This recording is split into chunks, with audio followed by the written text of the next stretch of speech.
konflik horizontal dong yang tidak selesai dan tidak akan selesai dengan putusan pengadilan. Itu nggak akan pernah selesai itu, karena ternyata masalahnya baru saya dapatkan hari ini, saya ngobrol sama Bapak. Jauh sebelum urusan di pengadilan ada pengkondisian yang melibatkan warga-warga di Dago Elos maupun di Ciramuhan. Dan itu adalah persoalan menarik batas antara dua wilayah itu. Ingat tadi cerita saya tadi, dulu itu Blok Dago, Desa Coblong. Blok Dago, Desa Coblong. Kalau ada Pak Elosnya, itu harus diperiksa betul.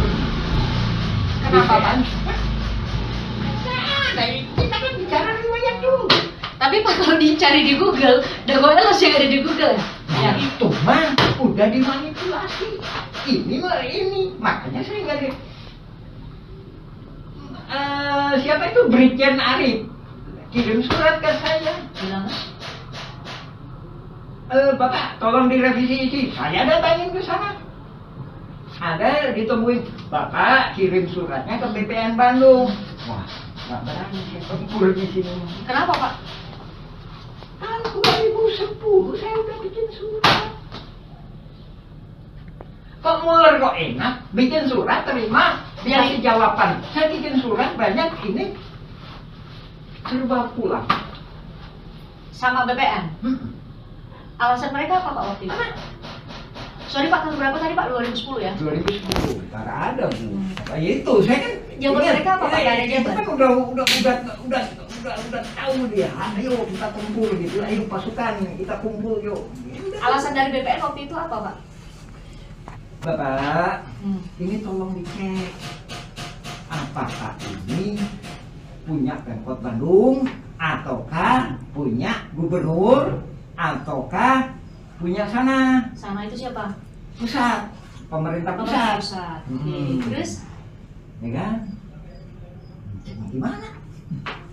Ya, kenapa jadi Bapak yang harus ngecek kan? Harusnya Badan Pertanahan Nasional dong bisa ngecek. Dan lainnya lagi itu serius itu kalimatnya begitu ke Pak Yaman? Iya, lebih kurangnya. Dan lainnya lagi itu, Bapak coba aja koordinasi sama Pak Asep Makmun.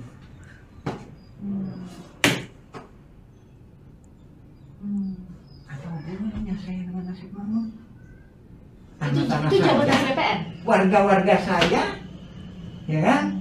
Muller juga kemarin ini digituin, apa hubungannya? Kok tahu BPN bahwa ini Asep Makmun? Itu jadi pertanyaan Pak, kenapa BPN lebih tahu nama Asep Makmun dibanding warga-warga yang lain? Ini ada apa? Konteksnya tahun 2010, posisi 2010. Ya 2010. Posisi Pak Asep Makmun itu apa Pak posisinya? Koordinator pertanahan. Koordinator pertanahan? Koordinator pertanahan Dago Elos. Koordinator pertanahan Dago Elos. Itu posisi apa Pak itu? Posisi yang ditunjuk sama BPN? Posisi setelah ditutupnya TTA, pemerintah membuat program yang namanya Pasar Impres. Di sini Terminal Dago, di sini Pasar Impres atau kantor pos. Nah, di belakang kantor pos dan di belakang Terminal Dago itulah warga Dago Elos. Ingat, warga Dago Elos pendatang. Sementara di tebingnya, inilah warga Dago Elos ada. Warga Dago Elos ada, saya membuat video atau semacamnya, lebih kurang cuma 1%, maksimal 10% bila mana ada pernikahan. Jadi yang tergugat itu 1% dari masyarakat ada, sekitar 1% ya itu. Kemarin saudara Angga ditanya sama saya, siapa hubungan Dago Elos? Jadi kita disebutkan di Meswan. Ya, karena masuk di terduga ada namanya. Saya bilang dia warga saya. Ada dituliskan tadi dua nama di Ciramuhan ya. Saya 182. 182.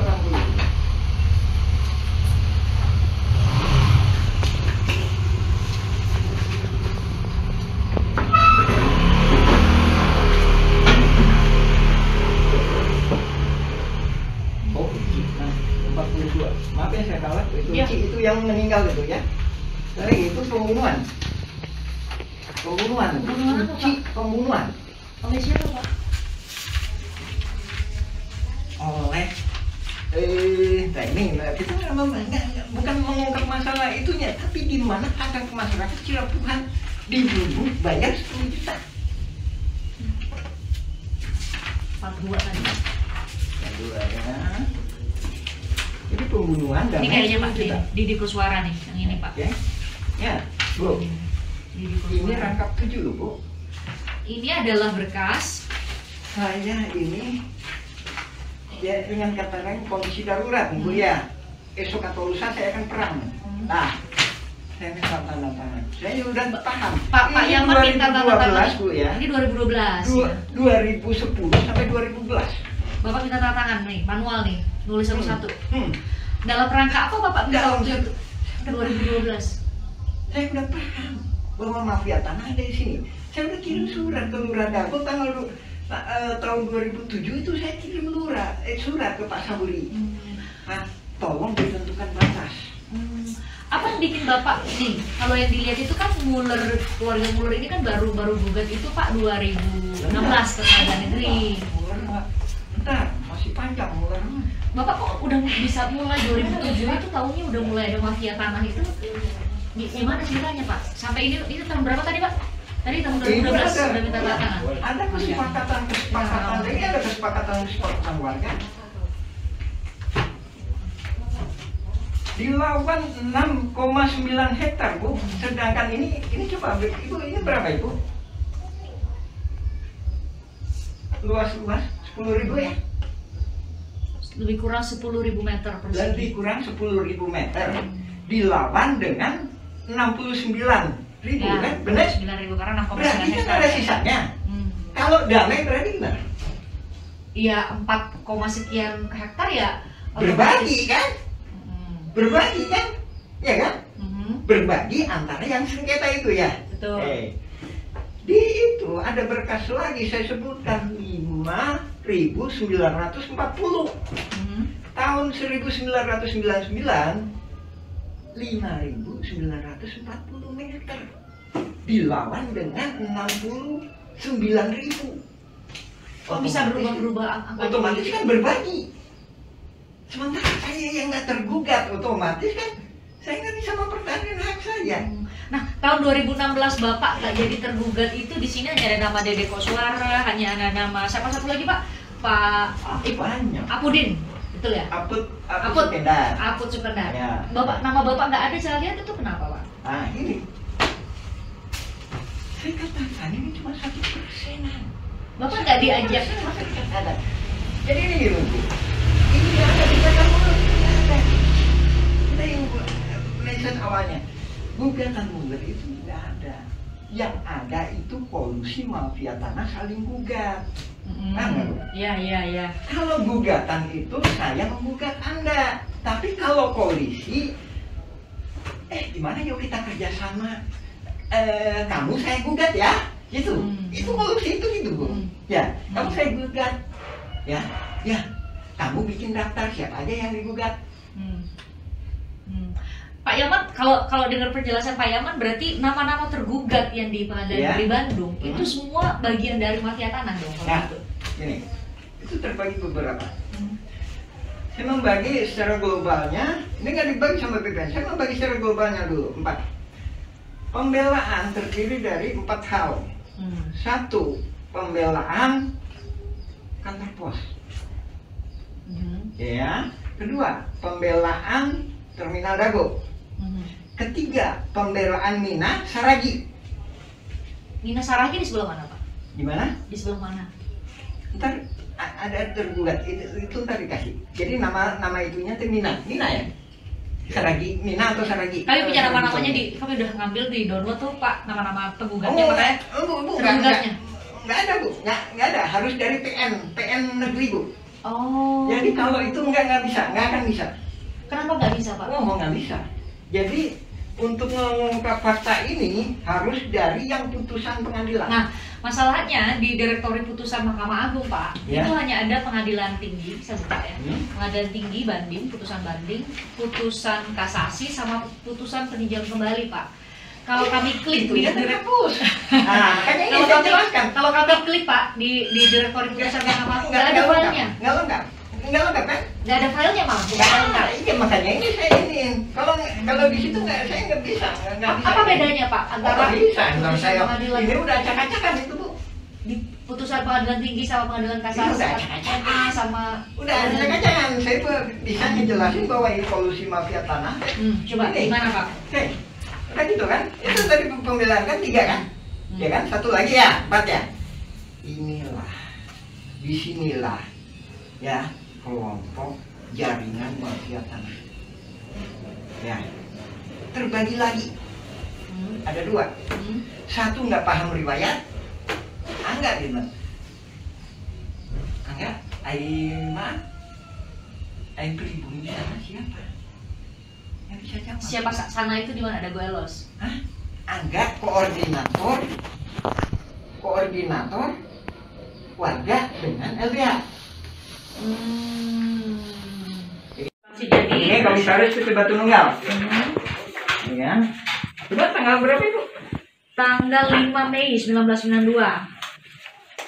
Terus SAM 5 Mei ya? ya, Ini dia Bu. nama pemegang hak justru Ismail Tanjung. Ini tanggal berapa Bu? 30 September 1992. September sama Mei duluan mana Ibu? Ya Mei, Bu. Mei, Pak. Ya. Ya, dia Justru atas nama ini beliau, dikeluarin. kan? Oh, ini. Kelihatan ya? Itu Pak Arif kok dipulangin. Bingung saya tanya. Bapak kan punya penyidik. Ya kan? Pak Arif, Pak Brigjen Arif kenapa dipulangin? Saya tuh bingung. Ya udah, saya masuk ke legislatif sama eksekutif aja. Makanya lapor ke DPR, gubernur, Iya. ya. Kirim surat ke sana. Surat ke Pak Arif. Kita udah lihat, Bapak. Dengan kata lain, saya atas nama Ismail Tanjung itu bukan karangan saya, tapi memang diberikan oleh ini kepada saya untuk menagih tanahnya Iwan Surjani. Oke. Nah.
pramuka itu kita tetap satu komando aja teman-teman.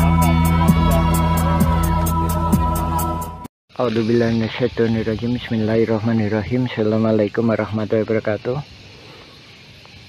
Kita mengulas mengenai pernyataan kami yang mana kami menyatakan bahwa konflik Dagolos adalah mafia tanah saling gugat. Di sini kita lebih fokus membahas masalah bahwa data-data tergugat itu didata oleh para penggugat. Yang mana kita sendiri juga menyaksikan sekitar tahun 2008 hingga 2014 atau 2015 sering kita menyaksikan Asep Makmun CS itu aktif. Nah, dari sini juga kelihatan bahwa nama-nama pergugat utamanya 1 sampai dengan 4 ini adalah rekanan-rekanan yang udah biasa main pertanahan yang nggak jelas dengan kerjasama dengan pihak luar. Kita mengomentari pendapat ini itunya asal-asalan. Ya, bisa jadi memang asal-asalan, tapi ada yang nggak bisa dilakukan kecuali oleh hanya ketua RT atau ketua RW yang tinggal di daerah tersebut. Nah, dalam hal ini Asep Makmun adalah ketua RW, sedangkan di RW 1 Apus Sukendar itu diangkat sama lurah. Nah, oke, kita lebih fokus ya masalah tergugat nomor 69 Udin S. Nah, ini Udin S ya, Dagolos ya. Terus tergugat nomor 99 Udin Sudinta, Dagolos ya. Terus selanjutnya ini tergugat nomor 232 dan 233 yang mana disebutkan atas nama Cepi. Cepi ini anaknya Udin Sudinta. Nah, ini disebutkan alamatnya 215A sama 215 ya, cuma dikasih tambah A. Nah, ini menunjukkan bahwa yang ngedata ini pihak tergugat, bukan penggugat. Nah, ini menunjukkan suatu kerjasamanya. Oke, kita jelaskan ya. Adapun Udin Sudinta itu yang dimaksudkan dulu yang namanya Udin S ya, penggugat 69 ini ya. Dulu yang bersangkutan itu memang tinggal di RW 2 ya. Terus penggugat nomor 99 itu Udin Sudinta. Dia punya juga bidak di sebelah terminal yang sekarang dipakai tambal ban. Nah, itu ya kan. Nah, terus kenapa kok bisa itu Cepi, ada nama Cepi, padahal ini dia sendiri juga ini udah koordinasi antara penggugat sama tergugat. Nah, itu tadi ya, Cepi 200, tergugat 232 sama Cepi 233 ya. Nah, itu kita tunjukkan. Nah, ini nih. Nah, rumah ini rumah Udin Sudinta. Dari mana dia tahu bahwa ini punya Cepi? Padahal Udin Sudinta punya lebih dari 1 anak. Nah, dari sini menunjukkan pihak tergugat, dalam hal ini pendata Asep Makmun CS, ngambil gampangnya, oh anaknya Udin Sudinta itu Cepi. Nah, terus yang satunya lagi, kenapa diambil Cepi tergugat sebagai 233 beralamat 215 dan 215A. Ini salah satunya memang yang sebelah utara itu emang dijual yang namanya Pak Dirman. Sementara Pak Dirman itu mau jadi warga RT 07 RW 1. Ini kami duga dia khawatir kalau Pak Dirman ini dibantu oleh warga RW 01, dalam hal ini warga RW 01 yang nggak masuk dalam jaringan mafia tanah. Nah, adapun ini kita sendiri juga mohon ke pemerintah dalam hal ini ke Lurah Dago supaya batasnya diperjelas. Nah, ini batasnya diacak-acak. Tahun 99 itu batasnya di sini nih. Nah, ini kita sepakati. Jadi Demak itu masuknya ke RW 1. Kantor pos itu batas akhir RW 2. Jadi sebelah utaranya atau yang dikuasai oleh Dago Inti Geraha sekarang. Jadi asal muasalnya kan dari pribumi diserobot oleh Asep Makmun, dari Asep Makmun ke Pak Budi. Pak Budi dijual ke PT Dago Inti Geraha, dia peralihkan lah garapannya ya. Itu masuk RW 01. Nah, oke, diperjelas lagi ya. Jadi balik ke poin awal. Jadi ini tadi masalah Cepi atau keluarga Pak Udin itu menunjukkan bahwa detail seperti itu hanya bisa dilakukan oleh orang-orang dalam hal ini tergugat itu sebagai ketua RW, otomatis bisa dia melakukan pendataan, apalagi dia punya data di keadministrasian, apalagi juga Apus Sukendar sebagai ketua RW 1 ikut serta terlibat di dalam jaringan mafia tanah ini, yang mana Pak Apus sendiri bukan calon ketua RW tapi diangkat sama Lurah Dago sebagai ketua RW ketika masa pendataan. Ya itu ya. Lagi ya itu ya salah satu. Ini cuma salah satu uraian kami mengenai itu tadi ya, mengenai dugaan kuat bahwa yang melakukan pendataan adalah pihak tergugat. Tak sehubungan dengan yang itu juga, kami sendiri sebagai pengalaman, kami Muhammad B. Yaman pengalaman sebagai ketua RT selama 2 periode. Jadi seandainya kami disuruh ngedata para tergugat seperti ini, juga kemungkinan kami nggak sanggup. Masalahnya bukan warga kami. Dalam artian para tergugat mesti sadar didata ini, didata untuk apa? Tak sementara dalam kasus konflik Dago Los FS ahli waris Muller itu para tergugat itu nggak paham.